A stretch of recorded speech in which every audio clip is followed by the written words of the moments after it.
Assalamualaikum and welcome back to my channel, Rose Nico Diary. Hari ni aku nak share dengan korang sebuah pengalaman member aku yang pernah mengalami experience, situasi ataupun pengalaman lah senang orang cakap tentang kisah-kisah diorang ataupun kisah saudara mara diorang, saudara terdekat diorang, kawan-kawan diorang ataupun siapalah ataupun diri diorang sendiri. Pengalaman horror ataupun experience yang pernah diorang rasai. Kan aku dah pernah bagi tahu kat korang. Maybe korang boleh share korang punya pengalaman, korang punya story dekat DM, PM, komen. Tapi tak ada yang nak share, tapi ada juga yang share. So aku nak sharekan lah beberapa story yang bagi aku agak menarik untuk di-sharekan dengan korang. Dan maybe dalam story tu kita boleh ambil beberapa iktibar, ataupun ada story yang maybe kita boleh rasa macam dia ni kelentong je. We don't know. So, without wasting any time, let's move on to the story. Alright, let's start to the first story.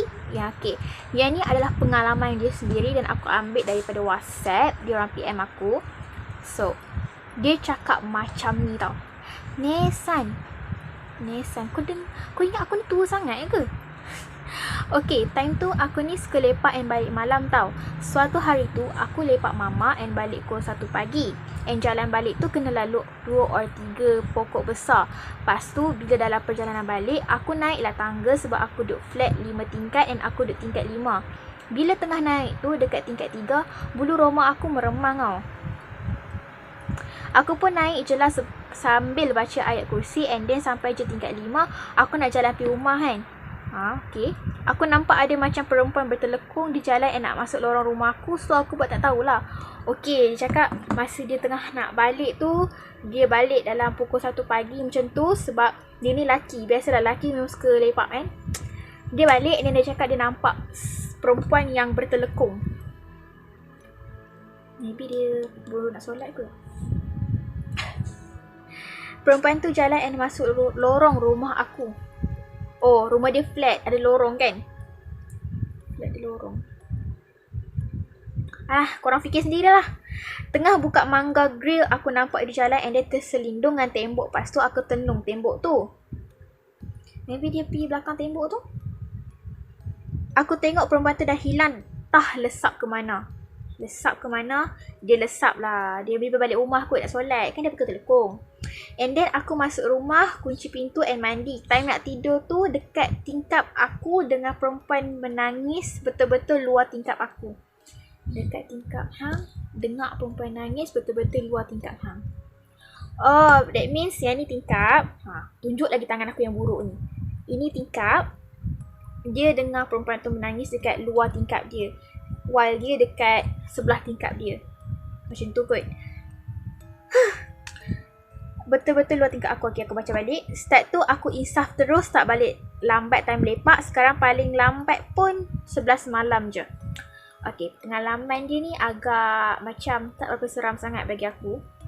Okay, maybe tiba yang kita boleh ambil daripada story ni, aku rasa jangan keluar malam kot. Maybe balik sebelum maghrib. Tak kira lah kau lelaki ke perempuan, supaya mengelakkan daripada terjumpalah hantu yang tengah bosan ni. Bagi aku, kalau hantu tu dia nak kacau, mesti dia bosan. Sebab apa? PKP tak ada kerja. PKP. Oh, dia cerita ni sebelum PKP tau. Hampa jangan fikir kata dia ni langgar PKP. Macam ada lipstick pula pergi aku. Next, aku ambil daripada komen Facebook. Biasalah, aku nak kumpul story ni kenalah ambil daripada satu persatu ya miau. Tidur. Okay, ni daripada komen Facebook. Cerita aku lagu ni tau. Pendek je. Satu malam aku terjaga dari tidur. Aku tengok abang aku kat bawah. Katil aku katil double decker. Tengok abang aku tengah tidur. Esok paginya aku bangun tengok abang aku tak ada. Dan aku baru teringat abang aku ada kat UiTM Puncak Perdana. Jadi aku terfikir, siapakah semalam itu?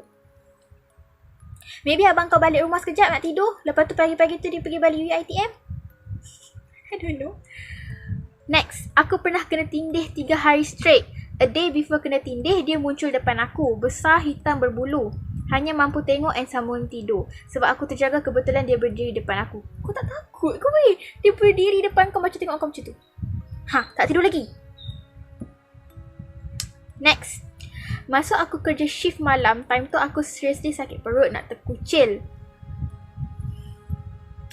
Aku pergilah tandas. Tapi, apa dia? Aku belum buang kat situ dah. Ada apa yang ada dalam perut aku?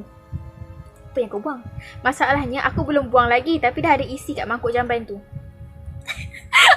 Kau rasa yang tu seram ke? Maybe lah ada orang yang pergi dekat sana, dia tak flush kan? Kau janganlah fikir hantu berak pula. Nak cakap seram tak seram lah. Ni lawak ni. Okay, next. Late night shift jaga cashier kat pump station sebab masa tu tak ramai orang. Aku rasa mengantuk sangat. Biasanya bila ada orang nak isi minyak sebagai cashier dah boleh rasa kehadiran customer dari bunyi engine kereta, brake dan lain-lain. Tapi malam tu aku ngantuk sangat. Tengah ngantuk tu pun still committed sebab masih boleh rasa ada customer datang, bunyi angin motor. Engine motor, dia tulis E-N-G-I-N. Dah macam angin. Engine motor, brake kereta, parking and bunyi. Tapi tapak kaki. Aku ni macam nak bagi story seram menasal. Aku pula yang buat macam hamba. Siut lah. Aku rasa macam ada bunyi tapak kaki datang ke cashier window. Aku cepat-cepat bangun and sambut selamat datang dan lihat dari tingkap. Stesen kosong, tak ada orang pun datang, kereta satu pun tak ada, jalan pun kosong. Sekian. Tu je. Maybe dia tengah nak tertidur kot. Maybe dia ngantuk, dia letih sangat. Tiba-tiba dia dengar macam tapak kaki pap datang kat dia. Dan dia macam, customer bangkit. Selamat datang. Mana orang tu? Tak ada orang. Sana sini kosong. Macam tu lah kot. Pengalaman tu aku rasa macam aku tak tahulah nak ambil iktibar macam mana dekat dalam story diorang tu. Maybe biasakan diri tak terlalu leka buat sesuatu kerja yang tak berfaedah sampai kau penat. And then bila kau dah penat, kau nak pergi kerja pun kau dah macam berhayal.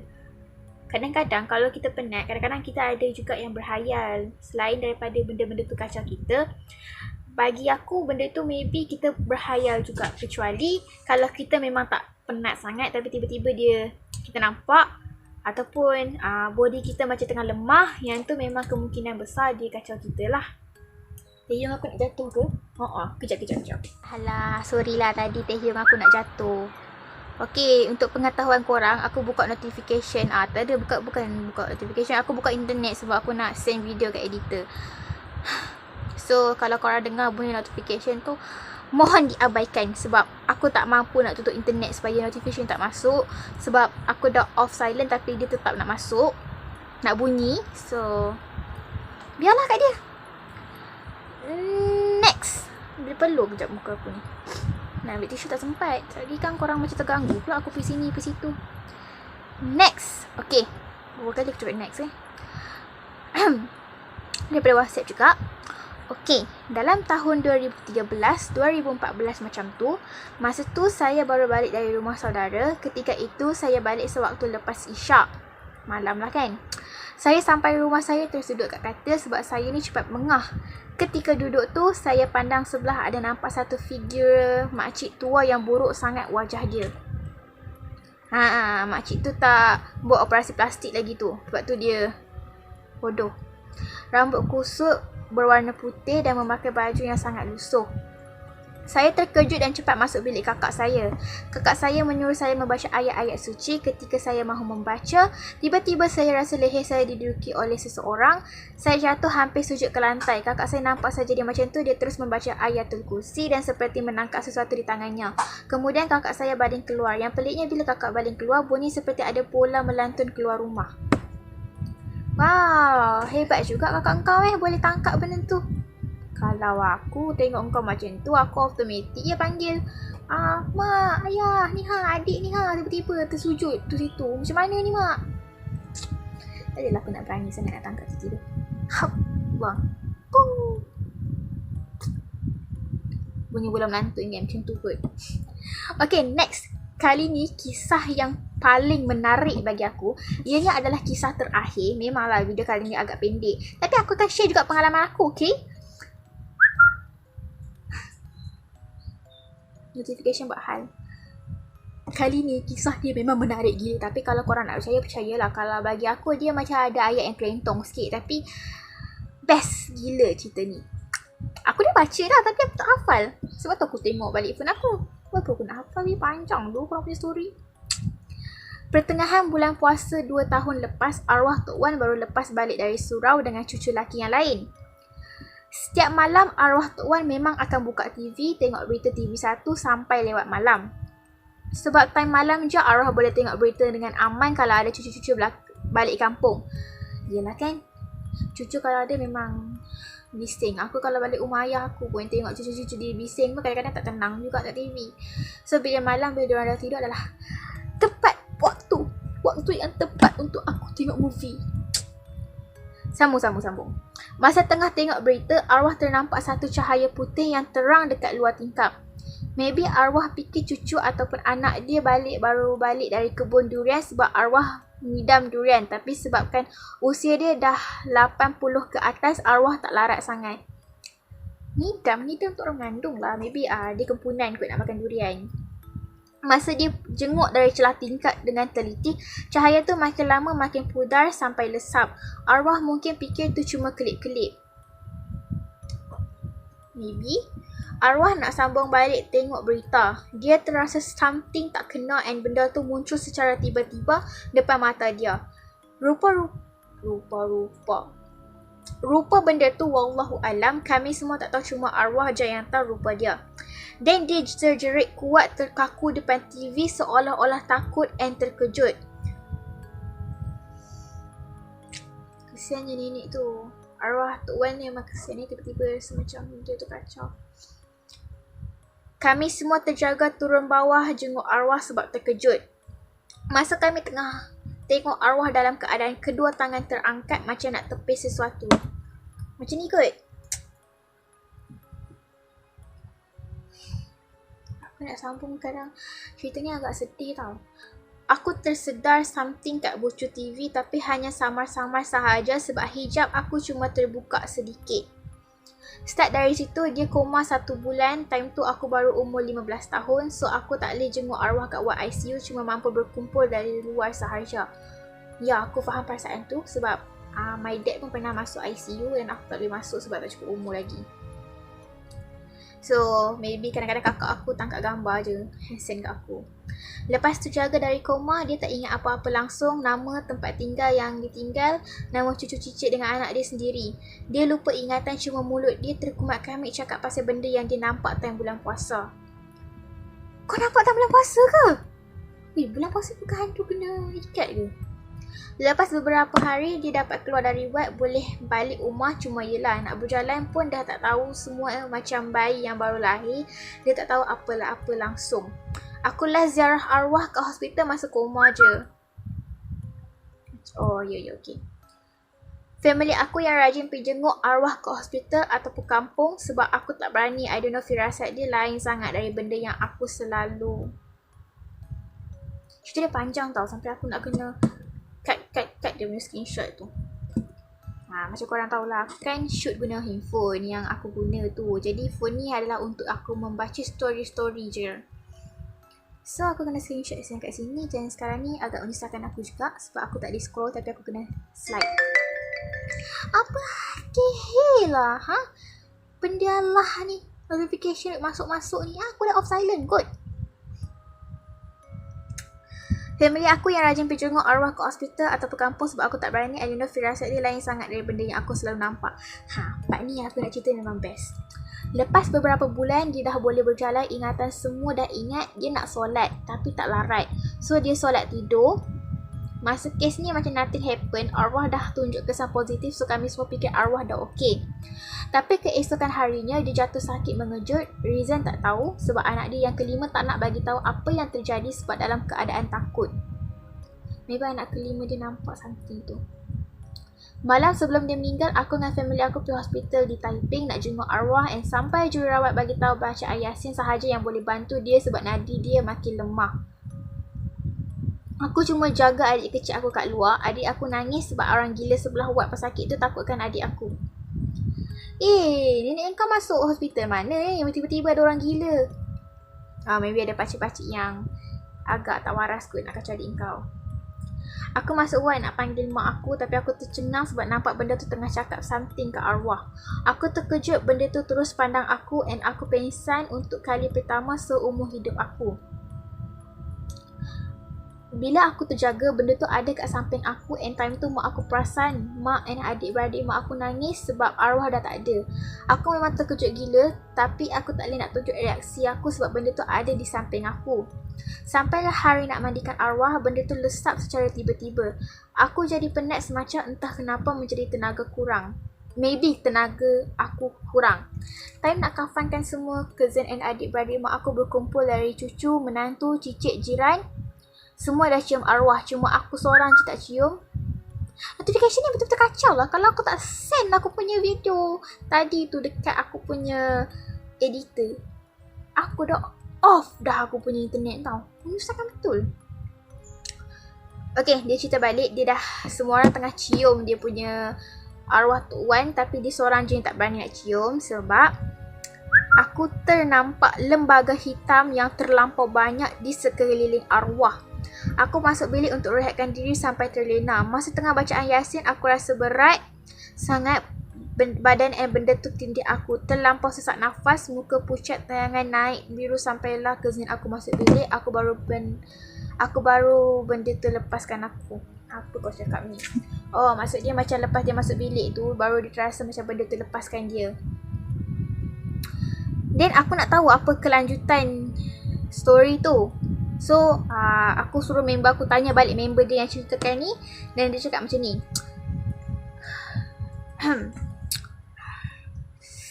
Kebas kaki tu. Sekarang yang tinggal dalam kampung tu cuma 4 rumah je daripada banyak. Memang sebab ramai dah meninggal, banyak rumah usan yang jadi tempat tinggal benda tu. Arwah nenek jiran sebelah meninggal seorang kat rumah. Anak dia semua kerja and dah kahwin. Tu pun sedar sebab opah jenguk nek. Memang tak dan. Selalu kami yang bersihkan kawasan tapi jarang buat kalau kawasan pendalaman. Sebab kampung aku terlalu dalam sangat, rumah dekat sana sikit dengan jalan raya. Itu aku kebas lah. Kampung aku bahagian pendalaman and ramai yang dah meninggal dunia. Ada kes benda tu bakar rumah sampai arwah tak sempat nak larikan diri. Bayangkan rumah tak dan elektrik tak pasang, apa-apa pun pelita tiba-tiba terbakar sendiri. Dah banyak kali kena sampai satu hari arwah tersebut mati akibat kebakaran. Orang luar fikir ni hanya kecelakaan tapi bukan. So member aku tanyalah, tak ada buat pembersihan ke dekat kampung tu? Dia cakap sebab kampung aku tak terlalu dalam sangat, rumah dekat sikit dengan jalan raya. Ustaz pun tak berani nak pergi sana. Kalau bahagian luar, abaikan suara tu.